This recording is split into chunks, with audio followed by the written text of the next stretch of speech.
બોલે. હા સ્વામીજી. તત્પદનો વાચાર્થ લક્ષાર્થ અને ત્વપદનો વાચાર્થ અને લક્ષાર્થ. Power on. તત્પદનો વાચાર્થ ઈશ્વર છે અને લક્ષાર્થ શુદ્ધ બ્રહ્મ. અને ત્વમપદનો વાચાર્થ જીવ છે અને લક્ષાર્થ કુટસ્થ કુટસ્થ. સાચો જવાબ. હવે મદ્રાસ કે લક્ષણાઓ કેટલી?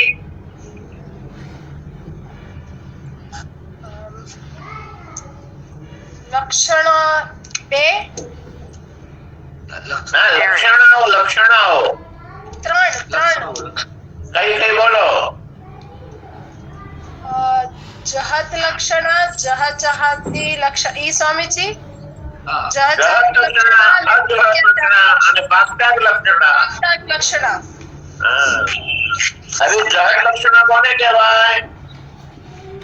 ટૂંકમાં કહું તો જેને આપે વાત કરીએ સીધો જે અર્થ. નીતાબેન, બોલેલા ભાગનો સર્વત્ર ત્યાગ કરીને બીજું સ્વીકાર કરવું એમ નામ જહત લક્ષણા. બોલીએ તે બોલેલા ભાગનો બધો ત્યાગ કરીને બીજું ગ્રહણ કરવું એમ નામ જહત લક્ષણા. અજહત લક્ષણા કોઈ બોલેલા કઈક ભાગનો બીજું ઉમેરવું એમ. બીજું મેળવું. એ નામ અજહત લક્ષણા. અને ભાગતાગ લક્ષણા. ભાગતાગ લક્ષણ વિરોધી ભાગનો ત્યાગ કરી અવિરોધી ભાગનો સ્વીકાર. વિરોધી ભાગનો ત્યાગ કરી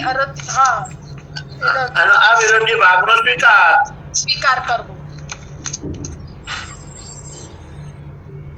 હવે ઈશ્વરના દેશ કાળને વસ્તુ કહેશો? હા સ્વામીજી. બોલો બોલો. ઈશ્વરનો દેશ. સર્વશક્તિપણું. ના, દેશ દેશ. ઈશ્વરનો દેશ. માયા પ્રદેશ.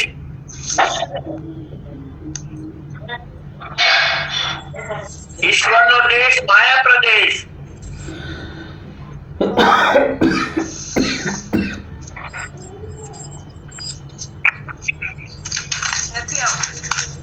ઈશ્વરનો દેશ માયા પ્રદેશ. માયા પ્રદેશ.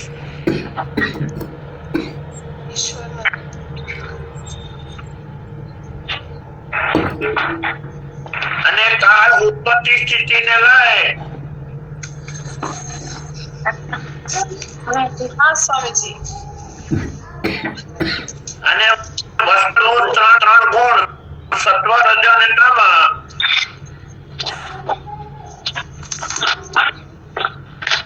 હવે વિદ્યાબેન, કેવી રીતે થયું કહો? ઈશ્વર અને બ્રહ્મનો અન્યોન્ય જ્ઞાન કેવી રીતે થયો? ઈશ્વર અને બ્રહ્મનો અન્યોન્ય કેવી રીતે થયો?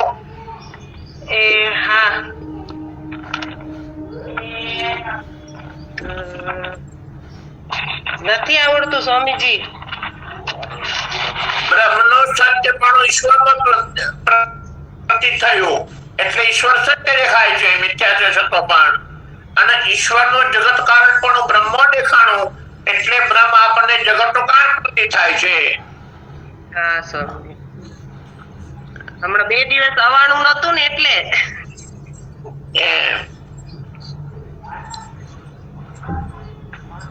સ્વામીજી પેજ નંબર કયો છે? પેજ નંબર છે 121.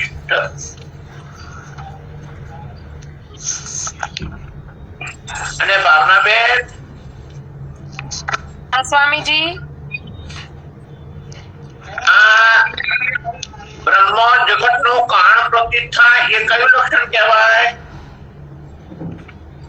બ્રહ્મનું જગતમાં કારણ પ્રતીત થાય તે અન્યથા ખ્યાતિ કહેવાય સ્વામીજી. ના, કયું લક્ષણ કહેવાય? લક્ષણ કેટલા? લક્ષણ હા લક્ષણ એટલે ઈ સ્વામીજી આ લક્ષણાવૃત્તિ કહો છો કે? ના લક્ષણ કેટલા? સ્વામીજી તટસ્થ લક્ષણ ને સ્વરૂપ હા, લક્ષણ. હા એમાં કયું લક્ષણ કહેવાય ભાવનાબેન? તો બ્રહ્મ જગત ની ઈ છે તટસ્થ લક્ષણ કહેવાય ને સ્વામી. તટસ્થ લક્ષણ.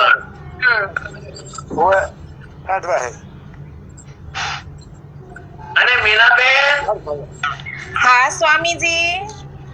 ઓલા જગન્નાથ ની મૂર્તિનો હાથ નથી, પગ નથી, કદરૂપી છે ને લાકડા છે, આપણે શું સમજવાનું?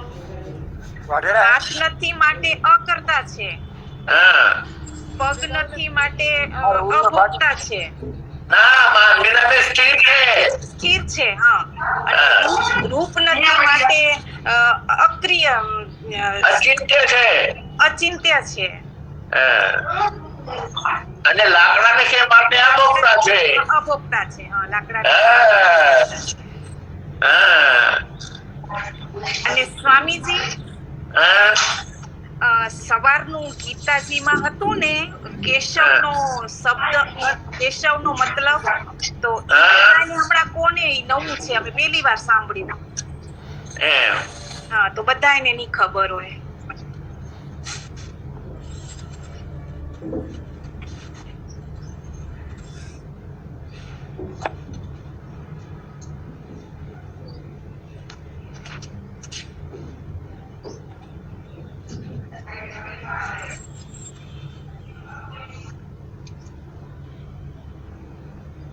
તમે લખ્યું છે મીનાબેન?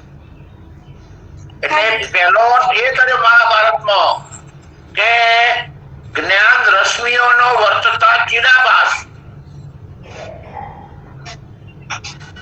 કેશવ નો અર્થ કે કેશવ નો અર્થ? કેશવ.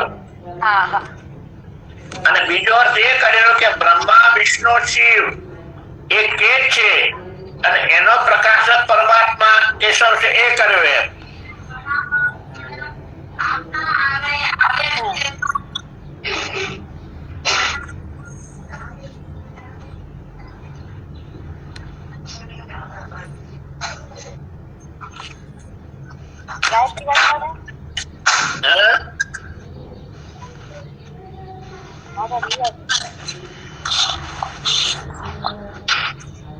અવાજ નથી આવતો.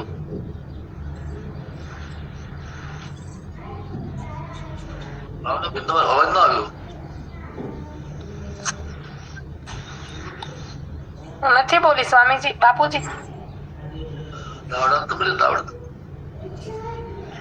અને મીનાબેન, હા સ્વામીજી. વિક્ષેપ કેટલા અને કયા છાનાની નિવૃત્તિ થાય? વિક્ષેપ બે. એક તો વિચારોનો વિક્ષેપ નિશ્ચયાત્મક બુદ્ધિથી દૂર થાય, અને મનનો વિક્ષેપ સંકલ્પ વિકલ્પ વાળાથી દૂર થાય. મનના બે મનાડો મીનાબેન. સંકલ્પ વિકલ્પ અને વિચારનો વિકલ્પ. તો સંકલ્પ સમાધિ ની ઉપાસના થી દૂર થાય. મનના સંકલ્પ વિકલ્પમાં એક રાગદ્વેષ અને એક મનોરાજ્ય. હા સ્વામીજી, સવારનું હતું. રાગદ્વેષ ના, આ તો પહેલાનું પૂછું છું મીનાબેન, ઘણા દિવસો પહેલાનો. રાગદ્વેષ ઉપાસનાથી દૂર થાય અને મનોરાજ્ય સમાધિથી. હા સ્વામીજી.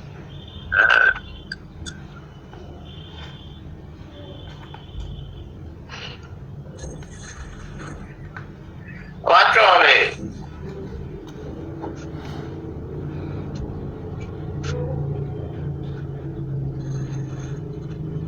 વાંચો ભાવનાબેન. હા.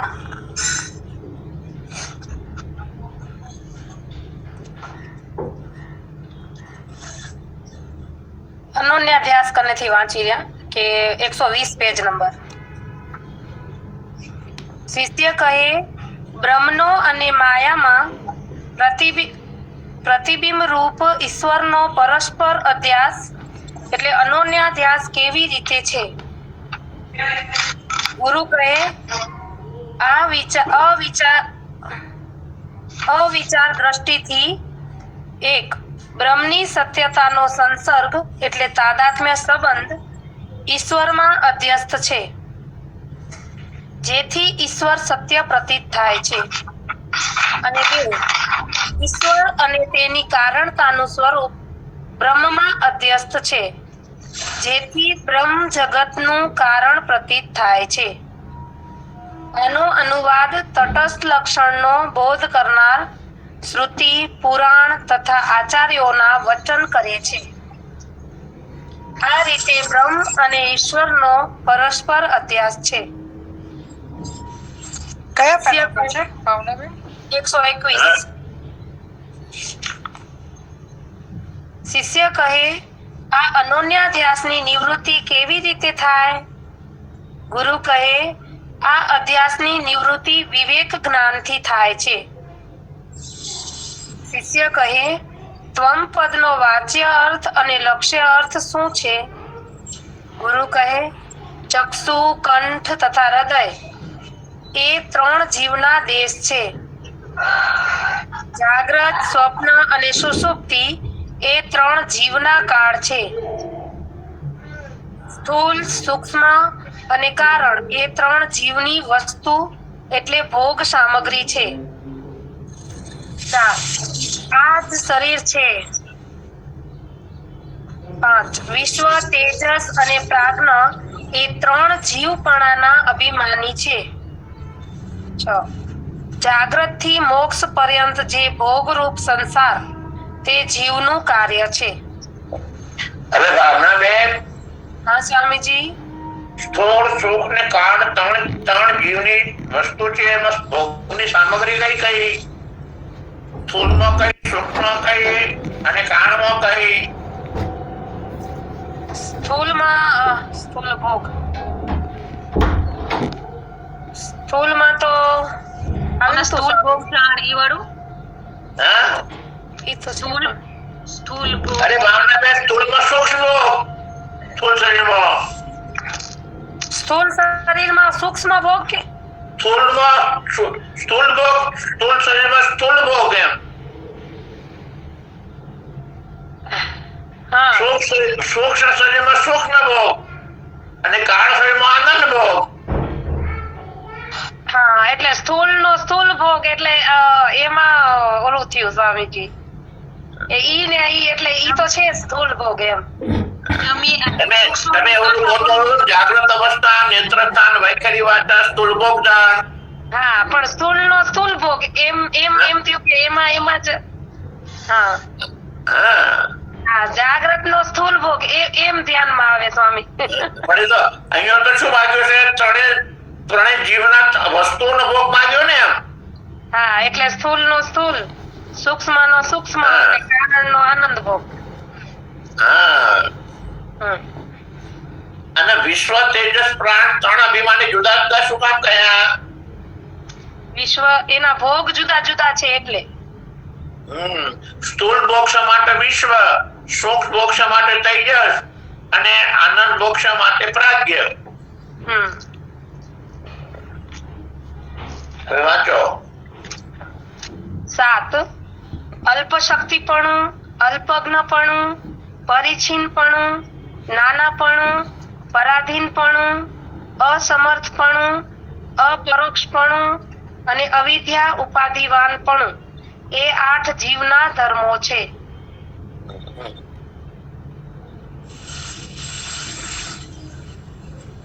ક, એ સર્વ સહિત જે અવિદ્યા અને તેમાં પ્રતિબિંબ રૂપે ચિદાભાસ અને તેનો અધિષ્ઠાન કુટસ એ સર્વ મળીને જીવ કહીએ છીએ. તે જીવ ત્વમ પદનો વાચ્ય અર્થ છે. એ સર્વ સહિત ચિદાભાસ ભાગનો ત્યાગ કરવાથી બાકી રહ્યો જે સ્થૂળ સૂક્ષ્મ કારણ શરીરનો અધિષ્ઠાન જીવ સાક્ષી કુટસ્થ આત્મા તે ત્વમ પદનો લક્ષ્ય અર્થ છે. શિષ્ય કહે, કુટસ્થનો અને બુદ્ધિમાં પ્રતિબિંબ રૂપ જીવનો પરસ્પર અધ્યાસ કેવી રીતે હોય છે? ગુરુ કહે, અવિચાર દ્રષ્ટિથી કુટસ્થની સત્યતાનો સંસર્ગ એટલે તાદાત્મ્ય સંબંધ જીવમાં અધ્યસ્ત છે, જેથી જીવ મિથ્યા પ્રતીત થતો નથી, પરંતુ સત્ય પ્રતીત થાય છે. સ્વામીજી આપણે પેલા જીવનો લક્ષ્યાર્થ ને વાચ્યાર્થ કર્યું હતું ને, ઈ જ છે આ. એ જ આવે છે આ પેલા એ જ આવે છે આ. હા, ઈ જ કહું છું, ઈ જ છે ને આ. આપણે જે પેલા ઈશ્વર અને જીવનો જે લક્ષ્યાર્થ વાચ્યાર્થ હતું ઈ જ ને. આપણે તરત જ બીજા તરંગમાં 9 ને 10 ને 11. હા હા હા હા. એ 10 તો વાત કરતો 11 માં એ લક્ષાર્થ એ જ વાત આવે છે આ એમ. હા હા હા. જગદીશા, કોષ્ટક વાળું. હા હા હા હા હા. જીવ તથા તેના કર્તાપણા વગેરે ધર્મનું સ્વરૂપ કુટસ્થમાં અધ્યસ્ત છે, જેથી કુટસ્થ અકર્તા, અભોક્તા, અસંસારી, નિત્યમુક્ત, અસંગ બ્રહ્મરૂપ પ્રતીત થતો નથી, પરંતુ તેનાથી વિપરીત પ્રતીત થાય છે. આ પ્રમાણે કુટસ્થ અને જીવનો પરસ્પર અધ્યાસ છે. કુટસ્થની સ્થિતિતા જીવમાં આવી એટલે જીવ મિથ્યા સંસદ પ્રતીત થાય છે, અને જીવના ધર્મો કર્તાપણું, ભોગતાપણું, સુખીપણું, દુઃખીપણું એ કુટસ્થ ઉપર આરોપિત થઈ ગયા. એ અનન્ય ધ્યાન બંનેનો. શિષ્ય કહે, ઉક્ત અધ્યાસની નિવૃત્તિ કેવી રીતે થાય? ગુરુ કહે, આ અધ્યાસની નિવૃત્તિ વિવેક જ્ઞાનથી થાય છે. શિષ્ય કહે, તત્પદ અને ત્વમ પદના અર્થની મા વાક્ય વિશે આગળ જણાવેલી એકતા તે કેવી રીતે સંભવે? ગુરુ કહે, જો કે તત્પદ અને ત્વમપદનો વાચ્ય અર્થ જે ઉપાધિ સહિત ચૈતન્ય એટલે જીવ અને ઈશ્વર તેમની એકતાનો વિરોધ છે, તો પણ તત્પદનો લક્ષ્યાર્થ બ્રહ્મ અને ત્વમપદનો લક્ષ્યાર્થ આત્મા તે બેની એકતામાં કંઈ પણ વિરોધ નથી. ઉપાધિમાં ભેદ છે, પણ ઉપાધિ બાદ કરતા ભેદ નથી. ભાવનાબેન, હા, વિચાર સાગરના બીજા તરંગમાં શું ભેદ હતો? વિચાર સાગરના ચોથા તરંગમાં શું ભેદ હતો? તત અને ત્વમપદનો એકતા કરવામાં જે જીવ સ્વામીજી એ ને કે 5 કલેશ વાળો, બીજા તરંગમાં 5 ક્લેશ વાળો નાના છે જીવ એમ. હા, 5 કલેશ વાળા છે અને અનેક છે. ને ઓલામાં ચોથા તરંગમાં છે ને જીવ સ્વામીજી એટલે કરતા ભોગતા, પાપી પુરુષાર્થ, સુખી દુઃખી છે. હા સ્વામીજી, કરતા ભોગતા પણ. હા, અને જન્મવાનો છે, અને બ્રહ્મ તો વિભુ ને એક છે, જન્મમાં છે રહી છે, કરતા ને ભોગતા બંને એકતા કેવી રીતે થઈ શકે? હા હા હા.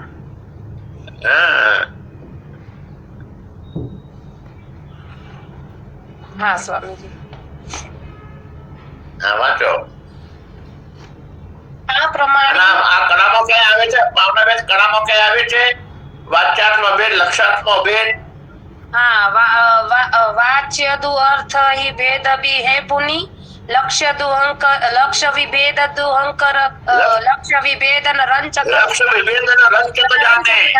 હા, બ્રહ્મ इस भ्रांति जो जानत, ब्रह्म है इस जो भ्रांति जो जानत, वही पिताम्बर ब्रह्म ही पावे. હા, સો હિ પિતાંબર બ્રહ્મ હિ પાવે. આ પ્રમાણે તત્પદ અને ત્વમપદના અર્થની મહાવાક્યમાં આગળ જણાવેલી એકતા સંભવે છે. શિષ્ય કહે, હું બ્રહ્મ છું, એ પ્રમાણે બ્રહ્મ અને આત્માની એકતાનું જ્ઞાન કોને થાય છે? ગુરુ કહે, એ જ્ઞાન ચિદાભાસને થાય છે. શિષ્ય કહે, કૌશલ્યાબેન, હા સ્વામીજી. હું બ્રહ્મ છું એવું જ્ઞાન ચિદાભાસને કેવી રીતે થાય? અજ્ઞાનની 7 અવસ્થા દ્વારા સ્વામીજી. હા, બોલો. અજ્ઞાનની 7 અવસ્થા બોલો. અજ્ઞાન, આવરણ, વિક્ષેપ, પરોક્ષ, અપરોક્ષ, શોકનાશ ને તૃપ્તિ. બરોબર.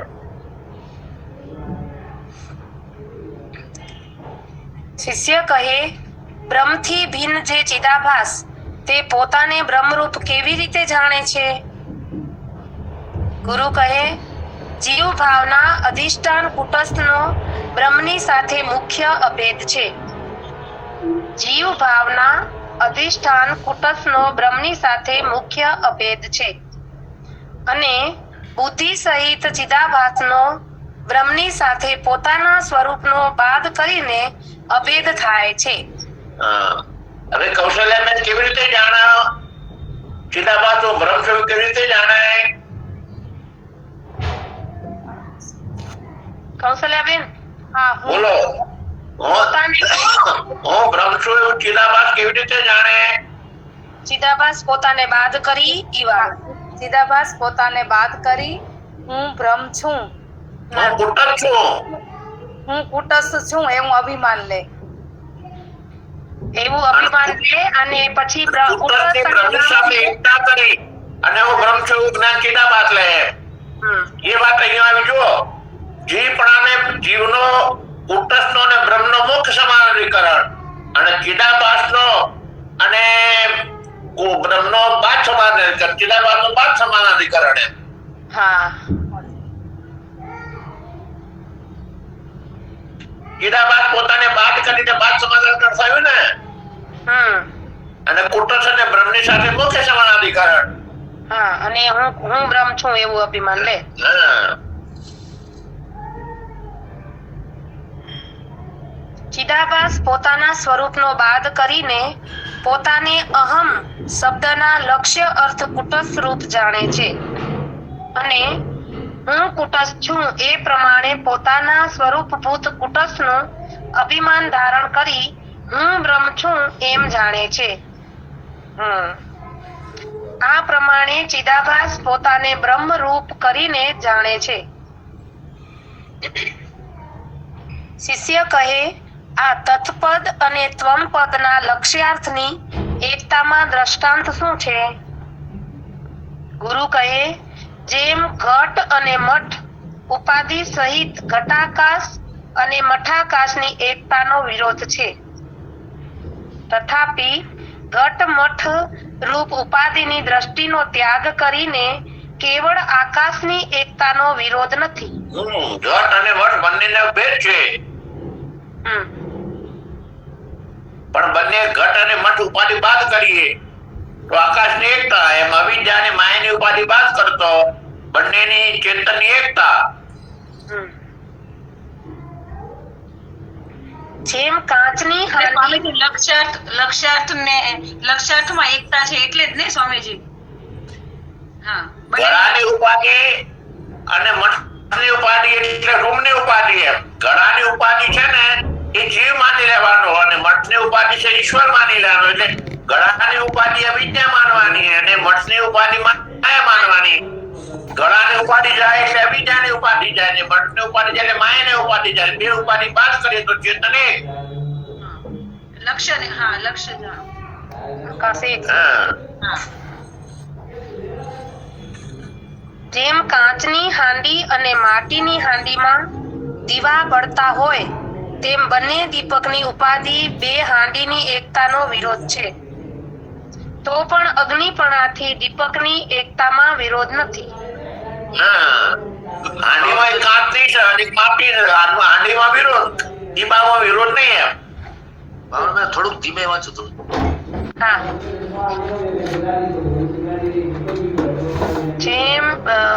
જેમ કાચની હાંડી અને માટીની હાંડીમાં દીવા બળતા હોય તે બંને દીપકની ઉપાધિ બે હાંડીની એકતાનો વિરોધ છે.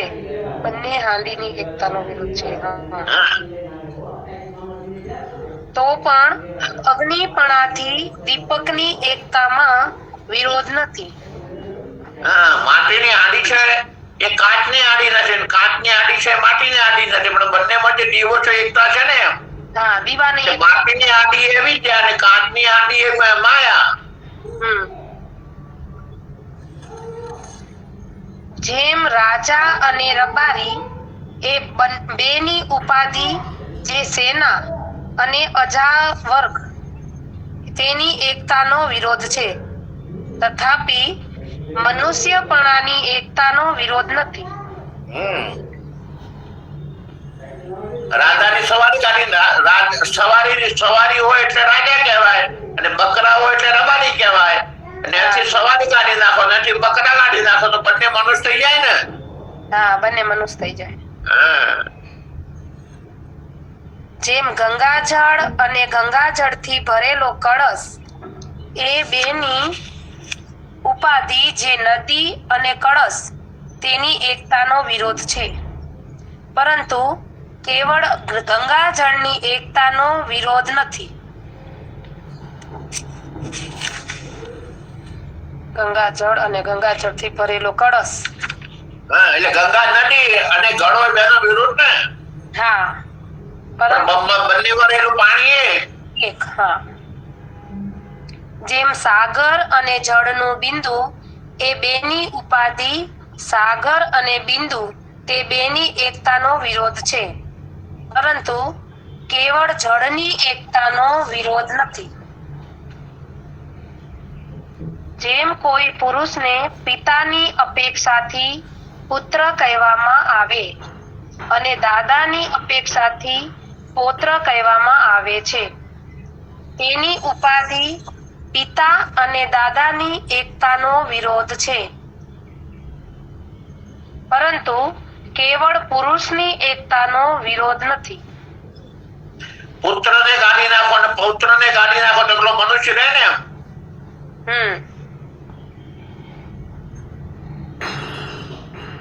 જેમ કાશીનો કોઈ એક રાજા હતો, તે હાથી ઉપર બેસી સવારીમાં નીકળ્યો હતો. તેને કોઈ યાત્રાવાસી મનુષ્યએ સારી રીતે જોયો હતો. પછી તે મનુષ્ય પોતાને ગામ આવ્યો. તદનંતર પેલો કાશીનો રાજા તીવ્ર વૈરાગ્ય થવાથી સમગ્ર રાજ્યનો ત્યાગ કરી કૌપિન ધારણ કરીને શરીરે ભસ્મ ચોળીને હાથમાં દંડ તથા તુંબડી લઈને ઉઘાડે પગે તીર્થયાત્રા કરવા નીકળ્યો. આ રાજા ફરતો ફરતો પેલા યાત્રાવાસીના ગામમાં જઈ ચડ્યો. તેને પેલા યાત્રાવાસી મનુષ્યએ ત્યાં જોયો અને તેને જોઈને તે પોતાની પાસેના અન્ય મનુષ્યને કહેવા લાગ્યો કે મેં કાશીમાં જે રાજા જોયો હતો તે જ આ છે. ત્યારે પેલો અન્ય મનુષ્ય તે સાંભળીને કહેવા લાગ્યો કે તે દેશ અન્ય હતો, આ દેશ અન્ય છે. તેની અવસ્થા જુદી હતી, આની અવસ્થા જુદી છે. તેની સામગ્રી જુદી હતી, આની સામગ્રી જુદી છે. તેનું અભિમાન જુદું હતું, આનું અભિમાન જુદું છે. તેનું કાર્ય જુદું હતું, આનું કાર્ય જુદું છે. તેનો ધર્મ જુદો હતો, આનો ધર્મ જુદો છે. જેથી તે કાશીના રાજાની અને આ ભિક્ષુકની એકતા કેવી રીતે સંભવે?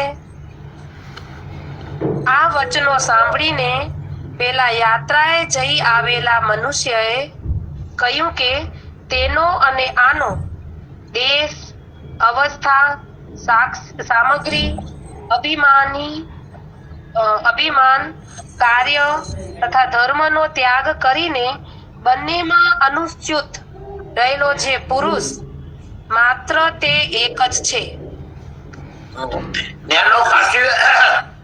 કાશી પ્રદેશ કાઢી નાખો, એનો મંદિર કાઢી નાખો, પછી ન્યાયની અવસ્થા, ન્યાયનું રાજા પણ કાઢો, એનું સંન્યાસી પણ કાઢો, રાજાના છત્ર કાઢો, આનો ટુંબડી અને જોડી કાઢી નાખો, અભિમાન કાઢો, રાજા પણ અભિમાન કાઢો, સંન્યાસી પણ અભિમાન કાઢી નાખો અને બંનેના કાર્ય કાઢી નાખો. તો જે કાશીમાં રાજા હતો, જે કાશીમાં મનુષ્ય હતો, એ મનુષ્ય ત્યારે મંદિરમાં છે. વિરોધી ભાગનો ત્યાગ કરી અવિરોધી ભાગનો સ્વીકાર.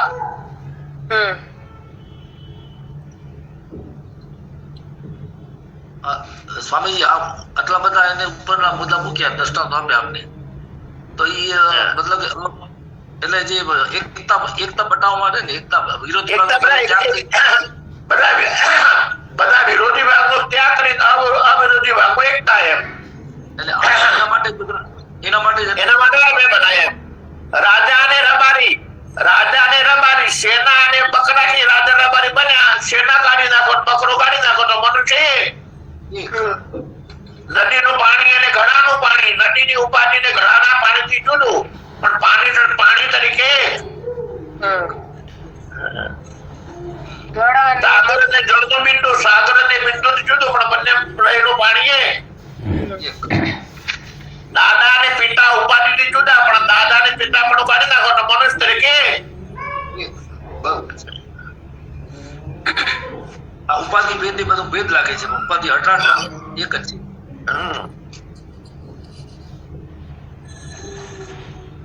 સિદ્ધાંત તે જ પ્રમાણે જીવ અને ઈશ્વરના સંબંધમાં દેશ, કાળ, સામગ્રી આદિનો ત્યાગ કરીને બંનેમાં અનુચ્યુત એટલે વ્યાપક જે ચેતન માત્ર આત્મા અને બ્રહ્મ તે એક જ છે. માટે બ્રહ્મ તે હું જ છું અથવા હું જ છું તે જ બ્રહ્મ છે એવો દ્રઢ નિશ્ચય કર. એને જ તત્વજ્ઞાન કહીએ છીએ. એવો દ્રઢ નિશ્ચય કરવાથી સર્વ દુઃખની નિવૃત્તિ થાય છે અને પરમાનંદની પ્રાપ્તિ રૂપ મોક્ષ થાય છે. 12મો વિશ્રામ સમાપ્ત. મીનાબેન. હા સ્વામીજી. બ્રહ્મ છે કે હું છું ને હું છું તે બ્રહ્મ છે, એ બે રીતે શું શાની નિવૃત્તિ થાય? બ્રહ્મ છું તો એટલે પરોક્ષ જ્ઞાનની નિવૃત્તિ થાય અને પણ શાનાથી શાની નિવૃત્તિ એ જ હોય એમ. હું બ્રહ્મ છું એનાથી શાની નિવૃત્તિ થાય? હું બ્રહ્મ છું તેનાથી જીવની જીવની પરિચિતતાની નિવૃત્તિ. જીવ અપરિચિત બની જાય, અપરિચિત હતો એ. હા. જીવને તે હું છું તો એ જે ઈશ્વરની પરોક્ષતા હતી એ ઈશ્વર અપરોક્ષ થઈ જાય એમ. હા. એટલે પછી બ્રહ્મ એક બાકી રહે એમ. એટલે પરિચિતતા અને પરોક્ષતા બંને જાય. જીવમાંથી પરિચિત જાય અને ઈશ્વરમાંથી પરોક્ષતા જાય. હા, આવડ્યું નહીં સ્વામીજી બોલતા. સ્વામીજી ભાગ ત્યાગ લક્ષણ આનું ફળ કોણ તો જલ્દી આવડી જાય.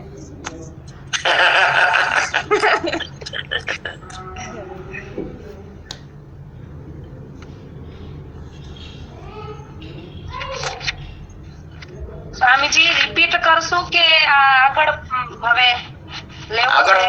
એટલે આગળ તો બારે 13મો તો બારે છે એટલે બધા શીખવાનું હોય છે ને. હા, એ કાલે હા, 13મો છે ને એ અધ્યાસ પ્રકરણ છે. એવું વાળી છે પાછું. જુઓ,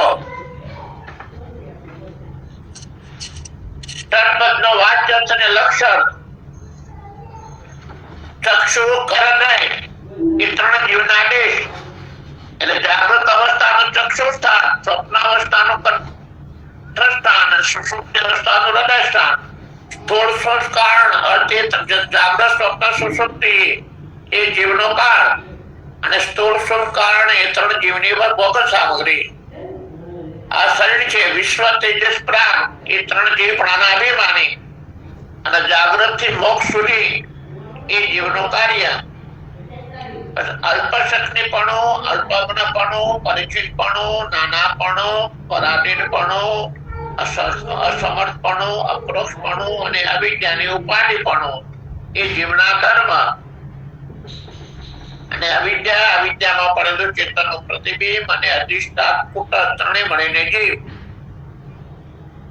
એના બાદ તો વાત કરીએ તો બાકી જે રહે કુટસ્થ સાક્ષી, જીવ સાક્ષી કુટસ્થ બાકી રહે. અને કુટસ્થનો અને બુદ્ધિમાં પ્રતિબિંબ જીવનો અન્યોન્ય અભ્યાસ શું કામ થયો?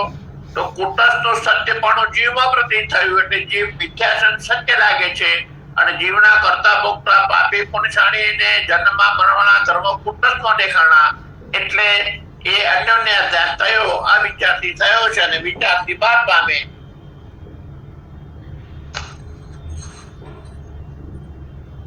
પછી એની એકતા થવાથી હું બ્રહ્મ છું જ્ઞાન કોને થાય તો હું બ્રહ્મ છું એવું ચિદાભાસને થાય. કુટસ્થની બ્રહ્મની સાથે મોક્ષ સમાધાન કારણ અને કુટસ્થનો અને ચિદાભાસ કુટસ્થની સાથે ચિદાભાસ તો બાદ સમાધાન થાય ને એવી રીતે હું બ્રહ્મ છું એવું જ્ઞાન ચિદાભાસને થાય. ચિદાભાસ પોતાને બાદ કરે હું કુટસ્થ છું એવું અભિમાન લઈ કુટસ્થની બ્રહ્મની સાથે એકતા કરીને હું બ્રહ્મ છું એવું જ્ઞાન ચિદાભાસને થાય. પછી દ્રષ્ટાંત આપ્યા ઘટાકાશ મઠાકાશ, કાનની આંડી અને માટીની આંડી, બકરો રાજા અને રબારી, ગંગાજળ અને લોટો, સાગર અને બિંદુ અને પિતા દાદા અને પિતા અને કાશીના રાજાના દ્રષ્ટાંતો આપ્યા. એટલે આ પ્રમાણે જીવને ઈશ્વરના માટે દેશકાળ વસ્તુ બાદ કરીએ તો બાકી એક બ્રહ્મ રહે છે. એ બ્રહ્મ હું છું બ્રહ્મ છે તે હું છે એવું દ્રઢ નિશ્ચય કરીએ તો નામ તત્વજ્ઞાન.